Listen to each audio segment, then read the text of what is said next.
First of all, we welcome the temporary pause to opening the drug therapy centre in Doddington and would like to make this pause permanent. We hope that the committee will come to support this decision. There is, as you may know, a long-standing problem of drug dealing on the estate. Residents have been raising these issues for many years. The police have carried out a number of raids, yet the problem persists. Some of the people involved are menacing and frighten the residents. The architecture of the blocks on Doddington is unique and favours those who want to hide in warm conditions. Closed corridors and multiple stairwells have led to a cat and mouse hunt between police and individuals who take and sell drugs. Residents complain that when they call the police, they're advised to contact the council. When they contact the council, they're advised to call to the police.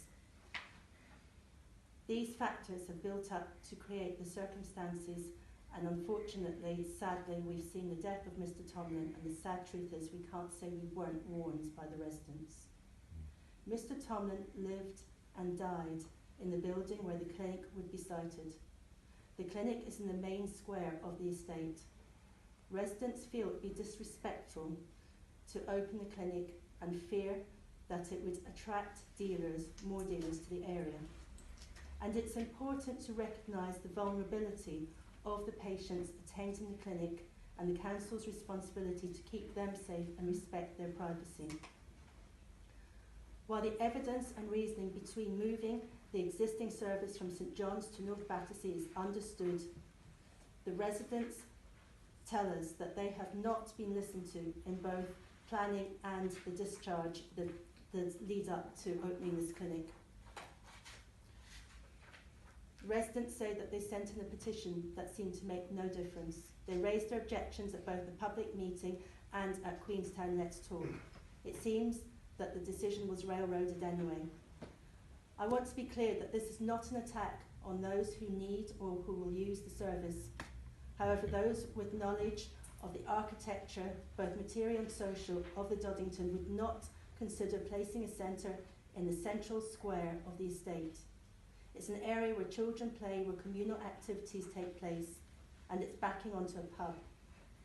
Services like this have worked well in Garrett Lane and Roehampton, where they've been in discreet shop fronts as part of a high street.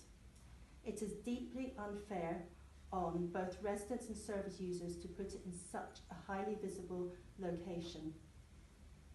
It takes up what could be a brilliant space for community or art centre to bring the square more into public use to open up the estate. Residents also tell us of the severe lack of youth services on the estate, which means young people most at risk of falling victim to street violence have very limited options when it comes to spending free time locally and are left to hang around. In conclusion, I'd like to thank the committee for letting me speak on behalf of the residents of Doddington. I'd like to ask you, please, to use this pause to consider where else the clinic can be housed and what could go into this space to benefit the committee. The therapy centre is providing an important service. However, what is needed is a less public and a less controversial site. Residents are still contacting us with their ideas as to how to improve the situation, as well as their complaints about what has been happening around them. We hope for a full, joined-up solution to the daily problems residents on the estate face, and this doesn't involve a drug therapy centre in the square.